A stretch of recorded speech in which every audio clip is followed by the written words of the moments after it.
بسم اللہ الرحمن الرحیم. ایاک نعبد و ایاک نستعین. استقبال کا شکریہ.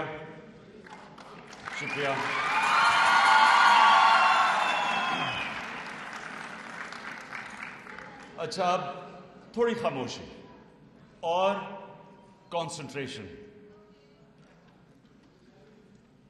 سب سے پہلے یہ سمجھنا ہے کہ سپورٹس کی اہمیت کیا ہے، کیوں سپورٹس کھیلتے ہیں ہم. ایک تو صحت کے لیے، فٹنس کے لیے. جو سپورٹس کھیلتے ہیں وہ اپنا جیسی جیسی آپ کی عمر بڑھتی رہتی ہے تو جو ایکسرسائز ہے یہ آپ کو بوڑھا ہونے سے روک لیتی ہے. اب دیکھیں شاہد افریدی کو، تو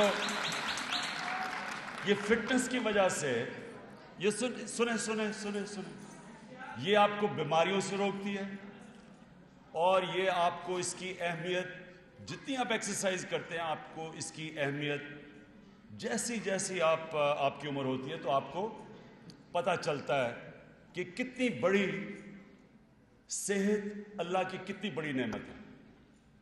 تو اس لیے، اور یہ پھر بڑی برائیوں سے روکتی ہے آپ کو سپورٹس. اگر آپ کے پاس کچھ کرنے کو نہ ہو تو غلط طرف لگ جاتا ہے نوجوان، یوتھ. اس لیے سپورٹس کی ایک تو یہ اہمیت ہے. ایک اور اہمیت ہے اس کی کہ دیکھیں، زندگی ایک مقابلے کا نام ہے. ہر انسان کے پاس دن میں 24 گھنٹے ہوتے ہیں. کسی کے پاس 25 گھنٹے نہیں ہوتے، سب کے پاس 24 گھنٹے ہوتے ہیں. جو انسان ان 24 گھنٹوں کو بہتر استعمال کرتا ہے وہ کامیاب ہو جاتا ہے، جو ضائع کرتا ہے وہ پیچھے رہ جاتا ہے. اور زندگی ہمیشہ یاد رکھیں ایک مقابلے کا نام ہے. آپ کلاس میں بیٹھے ہیں تو آپ مقابلہ کر رہے ہیں دوسروں سے کہ کون زیادہ پڑھائی کرتا ہے، اوپر آ جاتا ہے کلاس میں. آپ کھیلوں کی گراؤنڈوں میں سب سے زیادہ مقابلے کی اہمیت سمجھتے ہیں. بزنس میں جاتے ہیں مقابلہ ہوتا ہے، باقی بزنس جو زیادہ بزنس میں ذہین ہوتا ہے، محنت کرتا ہے، وہ اوپر چلا جاتا ہے. تو زندگی میں جو بھی آپ فیلڈ میں جائیں گے آپ مقابلہ کرتے ہیں. اب سیاست میں میرا مقابلہ ہے نواز شریف کے ساتھ.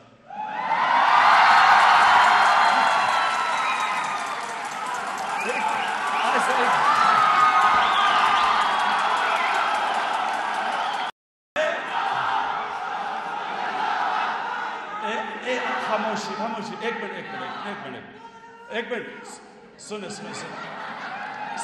نہیں، میں یہ آپ کو مثال دے رہا ہوں کہ جس بھی فیلڈ میں ہوتے ہیں آپ مقابلہ کر رہے ہوتے ہیں. اب جو سپورٹس ہیں وہ آپ کو مقابلہ کرنا سکھاتی ہے. اگر ایک انسان دو کام کر جائے، انسان مقابلہ کرنا بھی سیکھ جائے اور پڑھ بھی جائے، پھر وہ انسان کچھ بھی کر سکتا ہے. کیونکہ آپ کو سپورٹس مقابلہ کرنا سکھا دیتی ہے، اور جو پڑھائی ہے وہ آپ کے ذہن کو ٹرین کر دیتی ہے. خاموشی سنیں، پھر پتہ نہیں آپ سے موقع ملے گا بات کرنے کا، اس لیے سنیں. جب آپ پڑھتے ہیں تو جو آپ کی ذہن کی ٹریننگ ہوتی ہے، تو جب آپ مقابلہ بھی کرنا سیکھ جاتے ہیں اور آپ کا مائنڈ ٹرین بھی ہو جاتا ہے تو پھر آپ کسی بھی فیلڈ میں کسی کو بھی شکست دے سکتے ہیں. تو یہ سب سے امپورٹنٹ ہے کہ ہم پاکستان میں بالکل اہمیت نہیں دیتے سپورٹس کو. وہ تو ہے، ہم تعلیم کو بھی اہمیت نہیں دیتے، 2.5 کروڑ بچہ اسکولوں سے باہر ہے، لیکن ہم سپورٹس کو بھی اہمیت نہیں دیتے. اور جس کی وجہ سے ہم اپنی آبادی، ہم اپنی پاکستانیوں کو موقع نہیں دیتے کہ وہ 21ویں صدی میں کمپیٹ کر کے دنیا کے لوگوں کا مقابلہ کر سکیں. جب پاکستانیوں کو موقع ملتا ہے، بیرون ملک پاکستانی جب وہ باہر جاتے ہیں، جب وہ باہر ان کو کنڈیشنز ملتی ہیں، تو میں آپ کو یقین دلاتا ہوں کہ پاکستانی دنیا میں وہ ایک قوم ہے جو جب اس کو موقع ملتا ہے یہ اوپر پہنچ جاتی ہے، یہ ایکسل کرتے ہیں۔ میں کبھی بھی بڑا کرکٹر نہ بنتا اگر میں انگلینڈ نہ جاتا 18 سال کی عمر میں۔ ادھر میں ان کا نظام اچھا تھا، اس نظام سے میں نے سیکھا اور پھر میں مقابلہ کر کے وہی لوگوں سے آگے نکل گیا۔ لیکن اگر میں پاکستان ہوتا تو شاید مجھے اس طرح کی کنڈیشنز نہ ملتی، نہ اس کی طرح کی جو کرکٹ کا سسٹم نہ ملتا اپنا ٹیلنٹ پالش کرنے کے لیے۔ تو مجھے وہاں اپرچونٹی ملی تو میں آگے نکلا۔ اسی طرح مجھے موقع ملا دنیا کی بہترین یونیورسٹی میں جانے کا، تو میں ادھر جا کے پڑھ کے تو مجھے موقع ملا کہ میں اپنے ذہن کو ڈیولپ کر سکوں۔ اب یہ ہے ہمارا چیلنج پاکستان کا۔ ہم نے اپنے لوگوں کو، اپنے نوجوانوں کو 60% پاکستانی 20 سال کی عمر کے ارد گرد یا کم ہے، 60%۔ یہ ہے ہماری اصل طاقت۔ ان پاکستانیوں کو ہم نے تعلیم دے دی، ان کو ہم نے موقع دیا اپنا کھیلوں کی گراؤنڈوں میں اپنا اپنے ٹیلنٹ کو پالش کرنے کا۔ ان کو ہم نے ایک آل راؤنڈ انسان بنا دیا، جو کھیلوں کا بھی موقع ملتا ہے، جس کو پڑھائی کا بھی موقع ملتا ہے۔ میں آپ کو یقین دلاتا ہوں کہ یہ ہوں گے جو کہ نیا پاکستان بنائیں گے۔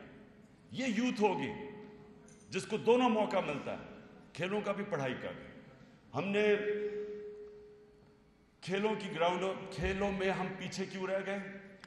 میں آپ کو ایک واقعہ سناتا ہوں کہ میں جب پہلی دفعہ آسٹریلیا گیا، جب آسٹریلیا میں جہاز لینڈ کرتا ہے ایئرپورٹ پہ، تو جب آپ نیچے جا رہے ہوتے ہیں تو آپ وہاں دیکھتے ہیں کہ تھوڑے سے گھروں کے بیچ میں کھیلوں کی گراؤنڈ ہوتی ہے، ہر تھوڑے سے محلے کے اندر کھیلوں کی گراؤنڈ ہے۔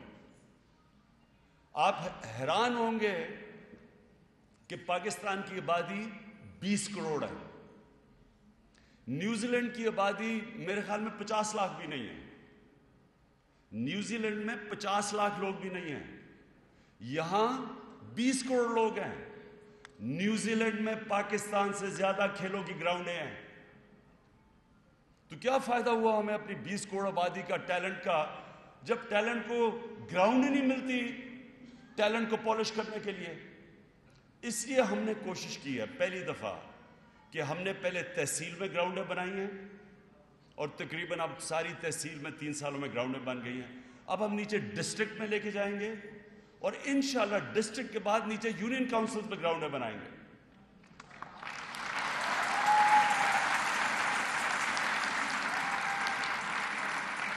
اور جو میرا خاص طور پہ جو میں چاہتا ہوں کہ قبائلی علاقے کے اندر ہم گراؤنڈیں بنائیں، کیونکہ قبائلی علاقے میں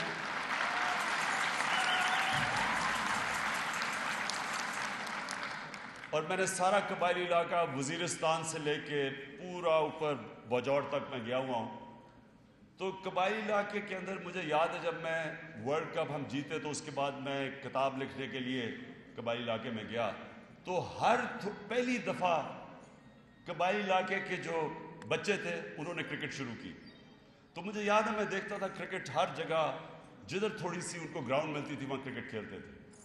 اور جو میں نے وہاں ان بچوں میں ٹیلنٹ دیکھا، یہ میرا ایمان ہے کہ جس دن ہم نے قبائلی علاقے کے ساری ایجنسیز میں گراؤنڈیں بنا دی اور موقع دے دیا، ہو سکتا ہے قبائلی علاقے کی جو کرکٹ ٹیم ہو وہ سارے پاکستان سے تکڑی ہو جائے۔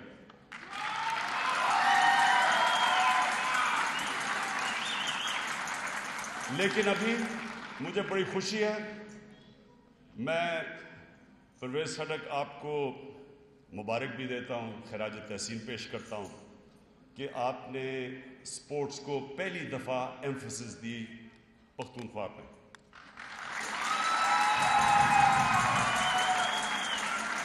اچھا، اب ذرا مجھے ہاتھ کھڑا کر کے سب نے بتانا ہے کتنے آپ میں سے سمجھتے ہیں کہ پرویز خٹک سارے پاکستان میں سب سے بہترین چیف منسٹر ہیں؟ ہاتھ کھڑے ہیں. چلیں پرویز مبارک ہو. اور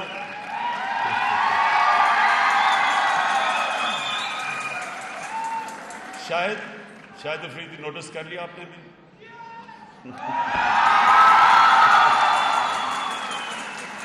شہباز شریف اور پرویز خٹک کا کوئی مقابلہ نہیں. نمبر ون چیف منسٹر اس لیے ہیں کہ پرویز خٹک نے یہ سمجھ لیا ہے کہ اصل جو ڈیولپمنٹ ہوتی ہے وہ سڑکوں پہ نہیں ہوتی، وہ پل بنانے پہ اور اوور پاسز اور انڈر پاسز میں نہیں ہوتی، وہ انسانوں کے اوپر ہوتی ہے. جو قوم انسانوں کو ڈیولپ کرتی ہے، ہیومن ڈیولپمنٹ، اور اداروں کو مضبوط کرتی ہے. جو اس وقت ادارے بننے ہیں، اور مجھے خاص طور پہ میں پختونخوا کی پولیس، میں ان کو داد دیتا ہوں کہ آپ سب سے بہترین پاکستان کی پولیس ہے.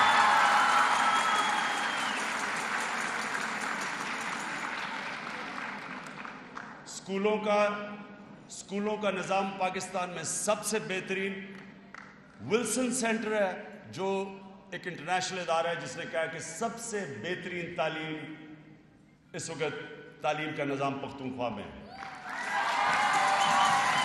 اور انشاءاللہ جو ہاسپٹلز ہم ٹھیک کر رہے ہیں، جو ہم نے ریفارمز لے کے آئے ہیں، انشاءاللہ ابھی بھی جو ہاسپٹلز ہیں یہ مثال بن جائیں گے سارے پاکستان میں کہ سب سے بہترین ہاسپٹلز کا اور ہیلتھ سسٹم کا نظام پختونخوا میں. تو میں آخر میں یہ پرویز خٹک کو بھی اور یہاں کی یا اعظم خان جو اس وقت ایڈیشنل چیف سیکرٹری ہیں جنہوں نے اسپورٹس ہینڈل کر رہے ہیں، اور محمود خان جو کہ بڑے یعنی سادہ اور میں کیا کہوں کہ پیچھے رہنے والے، اچھے کاموں میں اپنا نام سامنے نہیں لے کے آتے. یہ ہمارا چیلنج ہے کہ ہم نے سب سے بہترین کھیلوں کا نظام پختونخوا میں بنانا ہے. گراؤنڈیں پہلے بنا رہی ہیں اور فاسٹ ٹریک پہ ہم نے اور سپورٹس کی گراؤنڈز بنانی ہیں، اور اس کے بعد جو ایک سسٹم لے کے آئیں گے، جو سسٹم مطلب یہ کہ کمپٹیشن کا سسٹم، وہ انشاءاللہ ہم ایسا لے کے آ رہے ہیں. اور یہ اگلے 1-2 مہینے میں ہم پوری اپنی سارے سپورٹس کی، خاص طور پہ کرکٹ کی لیکن باقی سپورٹس کی بھی پوری پالیسی لے کے آ رہے ہیں. انشاءاللہ یہ بھی مثالی بنائیں گے. تو میں آپ سب کا شکریہ ادا کرتا ہوں، اور اس شاندار استقبال کا اور آپ کے جنون کا میں آپ کا شکریہ ادا کرتا ہوں. اور میں امید رکھتا ہوں کہ یہ جو ہم گیمز انوگریٹ کر رہے ہیں اس میں آپ کمپیٹ بھی کریں گے، اور اس میں سے انشاءاللہ پاکستان کو اوپر لے جانے کے لیے بہترین ٹیلنٹ آئے گا. شکریہ.